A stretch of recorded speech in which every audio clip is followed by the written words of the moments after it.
Dulu setiap deket sama cowok, gua selalu gampang marah, bad mood, perengat-perengut. Entah kenapa bawaannya kesel mulu dan selalu silent treatment. Gua pikir gua emang emosional, tapi ternyata kayak gitu kan biasanya lanjutannya. Ternyata gua nggak pernah jatuh cinta, cuma sekedar suka aja. Ketemu sama orang yang tepat itu bisa berubah 180 derajat. Ya nggak sih? Kita bisa mengusahakan apa yang sebelumnya kita tidak pernah usahakan, apa yang kita dulunya nggak suka tiba-tiba jadi suka. Ya itulah ketika kita ketemu sama orang yang kita suka dan kita sayang. Sama pacar gua yang sekarang, jangankan mau marah, jangankan mau marah-marah nggak jelas. Lihat muka dia pulang kerja aja udah kasihan banget. Sama dia gua lebih dewasa dan bisa kontrol emosi. Kalau ada yang salah, sekarang gua selalu komunikasikan baik-baik. Gua sadar gua ninggalin sifat buruk gua ya karena gua beneran jatuh cinta dan takut kehilangan. Bayangin aja cowok kalian capek kerja seharian atau lagi banyak problem, pengen lari ke ceweknya karena ceweknya satu-satunya harapan yang bisa bikin dia merasa happy, tetapi yang dia dapetin malah ngambekin. Kasian banget gak sih? Drama tetangga gila, 2 tahun diganggu terus. Lapor RT, RW, sudah. Lapor kelurahan, sudah. Lapor dinas sosial juga, sudah. Lapor kepolisian juga, sudah. Ini rese banget sih punya tetangga yang kayak gini nih. Ngelempar semua barang-barang ke rumah. Ini tuh tampol aja sini. Gak enak banget punya tetangga kayak gini nih. Sampai engsel pintu rumah dirusak. Kocak, ini udah kriminal banget sih. Masa yang gak digubris sama Pak Pol? Pagar baru ditendang sekali, belum hancur. Anjir.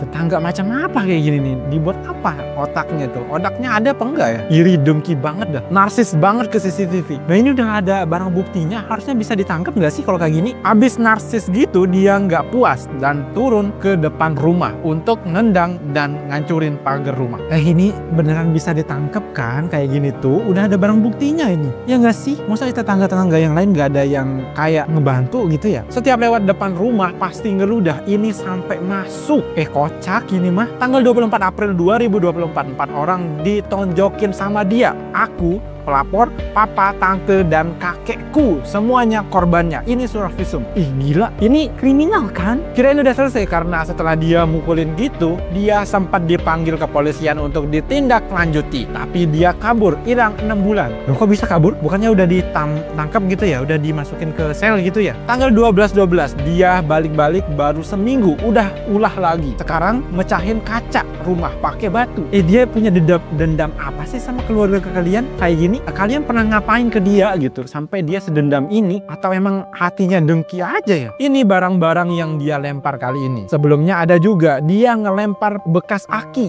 Hah? Gila. Sepatu safety dan lain-lain. Ini kan kabur nih ceritanya nih dari kepolisian. Masa nggak dicari gitu? Suka banget gonta-ganti nama wifi, jelekin keluarga dan sukuku. Ini nama wifi-nya ini agak-agak padan keluarga.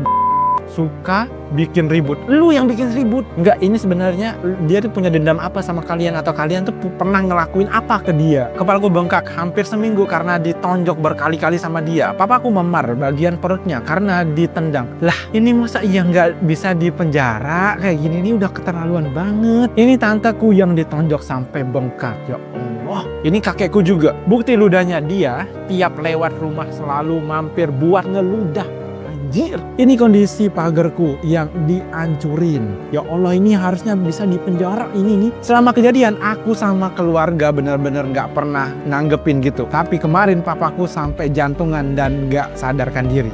Masa iya nggak ada bantuan sama orang-orang di sekitar? Kalau ditanya emang alasannya apa kok bisa kayak gitu? Nggak tahu, sumpah nggak tahu. Dia selalu bilang di rumahku jam 2 malam ada yang getok-getok tembok. Padahal kalau ditanya ke keluarga dia yang lain nggak ada yang dengar hal itu. Ini kayaknya dia preman dah sampai segitunya banget ya. Aku cuma bisa berdoa semoga dia bisa dihukum walaupun nggak berat. Seenggaknya ada efek jerahnya. BTW dia beberapa kali udah dibawa ke dinas sosial tapi balik lagi. Kayak gini nih, merasakan banget nih.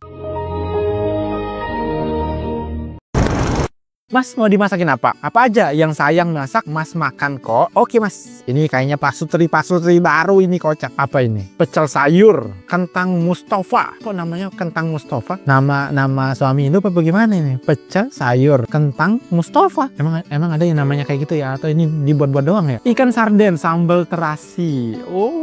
Kok enak ya? Pasutri ya. Ini pasutri. Ayam katsu. Apa sih dibacanya ini? Kok lezat-lezat aja ya? Sop ayam, Pak Sutri.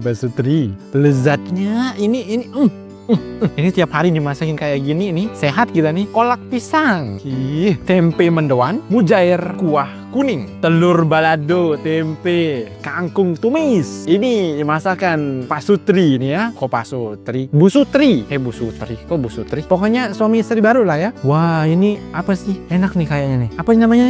Opor ya? Opor namanya nggak sih? Ya Allah, tiap hari dimasakin sandwich ini ya. Ikan, cabai hijau, rempah. Aduh, ini Pak Sutri ini pengen cepet-cepet ini kayak gini. Ini punya istri yang pintar masak kayak gini nih kelebihannya nih. Yang nggak cuma pintar dandan doang nih. Seperti masakan istriku, tiap hari bervariasi dan alhamdulillah masakannya semuanya enak-enak. Cuma kurang satu aja sih, nggak ada yang suapin pas makan. Soalnya aku ngarang. Kampret buat kita tuh lu udah nikah, kampret lu jomblo kan, makanya membahagiakan diri sendiri dengan komen kayak gini kan. Tapi gue juga bahagia sih. Macam tak betul je budak ni.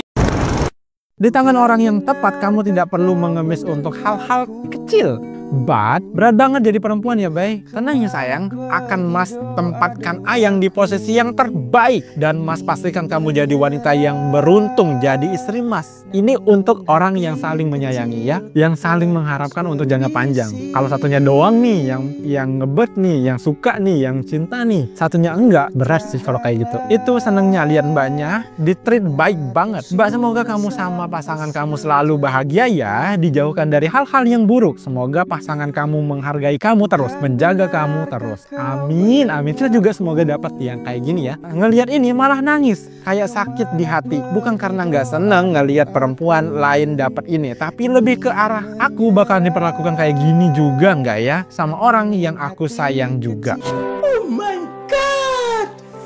Wow.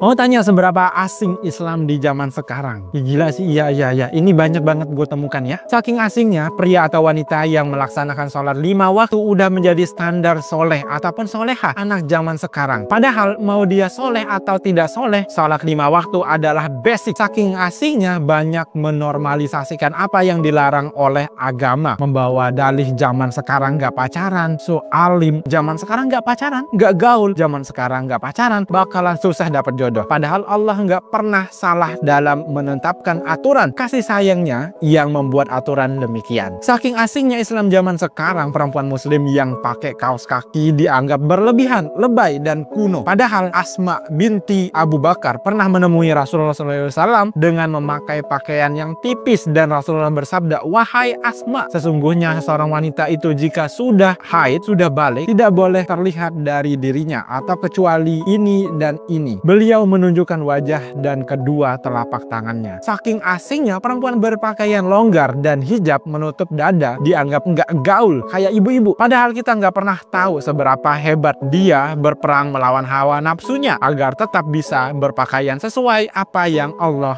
mau. Nggak apa-apa, jangan takut dibilang asing. Rasulullah SAW bersabda, Islam muncul dalam keadaan asing dan akan kembali dalam keadaan asing. Maka beruntunglah orang-orang yang asing. Kita udah ada di akhir zaman banget dah. Hal-hal basic itu bisa jadi bahan standar yang soleh dan solehah. Apalagi zaman sekarang nih, yang bulan puasa ini, gua rekaman ini banyak banget video-video yang menampilkan kayak dia mokal di depan orang banyak dan dia rekam dan dipublish di sosial media. Bangga banget dia tuh. Kalau gue jadi orang tuanya tak tabok lama-lama itu mah. Waktu itu gue kan ditanya sama teman, kenapa lu kagak pacaran kayak dulu lagi? Ya gue jawab, gue nggak bakalan pernah lagi pacaran kalau sebelum nikah, bre. Dan dia ngejawab serius, lu nggak bakalan pacaran? Pacaran itu enak, jir, punya someone to talk. Dan ya gue juga jawab, semua orang juga punya someone to talk-nya masing-masing. Dan termasuk juga gue. Someone to talk gue, Allah. Semua masalah ataupun beban gue ceritain ke Allah. Ada apa-apa juga gua ngadu ke Allah. Dan kenapa someone to talk itu harus selalu manusia? Harus selalu yang terlihat sama kita doang? Terus dia jawab, dia sok alim lunjir.